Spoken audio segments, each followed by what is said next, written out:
শেখ হাসিনার ভারতে আশ্রয় নেওয়া নিয়ে নরেন্দ্র মোদী সরকারের উপর নানা ধরনের রাজনৈতিক চাপ বৃদ্ধি পাচ্ছে। ছাত্র জনতার অভ্যুত্থানের মাঝে গত 5 আগস্ট বাংলাদেশ থেকে পালিয়ে হাসিনা দিল্লি হিন্দন বিমান ঘাঁটিতে অবতরণ করেন এবং বর্তমানে ভারতে একটি সুরক্ষিত স্থানে অবস্থান করছেন। বাংলাদেশে শেখ হাসিনার বিরুদ্ধে হত্যা, মানবতা বিরোধী অপরাধ সহ 100টিরও বেশি ফৌজদারি মামলা রয়েছে, যা তার প্রত্যর্পণের দাবি উত্থাপন করার ক্ষেত্রে শক্তিশালী যুক্তি। ভারতের পররাষ্ট্র মন্ত্রণালয়ের মুখপাত্র রণধীর জয়সওয়াল হাসিনার কূটনৈতিক পাসপোর্ট প্রত্যাহার এবং তার প্রত্যাপনের বিষয়ে মন্তব্য করতে অস্বীকৃতি জানিয়েছেন। তিনি বলেছেন, বিষয়টি অনুমানের বাইরে এবং ভারতের অবস্থান নিয়ে কোনো স্পষ্টতা প্রদান করা হয়নি। বাংলাদেশের অনেকের অভিযোগ, ভারত হাসিনাকে আশ্রয় দিয়ে তাদের রাজনৈতিক অবস্থানকে সমর্থন করছে।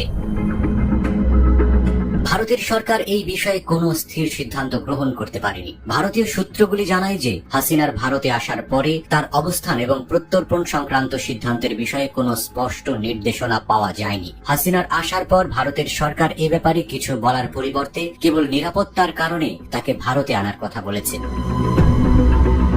কিছু বিশেষজ্ঞ মনে করেন যে হাসিনার স্বেচ্ছায় অন্য দেশে চলে যাওয়া ভারতের জন্য সবচেয়ে ভালো সমাধান হবে, কিন্তু অদূর ভবিষ্যতে এই ধরনের সম্ভাবনা দূরবর্তী বলে মনে হচ্ছে। নয়াদিল্লির একটি সূত্র জানিয়েছে, হাসিনার যুক্তরাজ্যে ভ্রমণের বিষয়ে কোনো চূড়ান্ত সিদ্ধান্ত নেওয়া হয়নি। ভারতের পক্ষ থেকে কিছু ধরনের আনুষ্ঠানিক অনুসন্ধানও করা হয়েছিল। এই ফলাফলগুলো হোম অফিসে পাঠানো হয়েছিল, কিন্তু কোনো সিদ্ধান্ত নেওয়া হয়নি।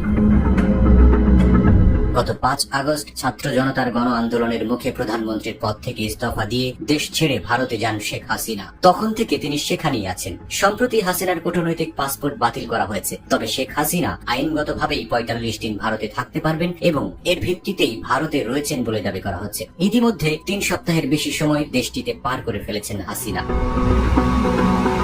দিল্লিতে ভারতের শীর্ষ পর্যায়ের সরকারি কর্মকর্তা ও বিশ্লেষকদের সঙ্গে কথা বলে বিবিসি যেটা আভাস পেয়েছে তা হলো, এই মুহূর্তে শেখ হাসিনাকে নিয়ে ভারতের সামনে কার্যত 3টি অপশন বা রাস্তা খোলা আছে।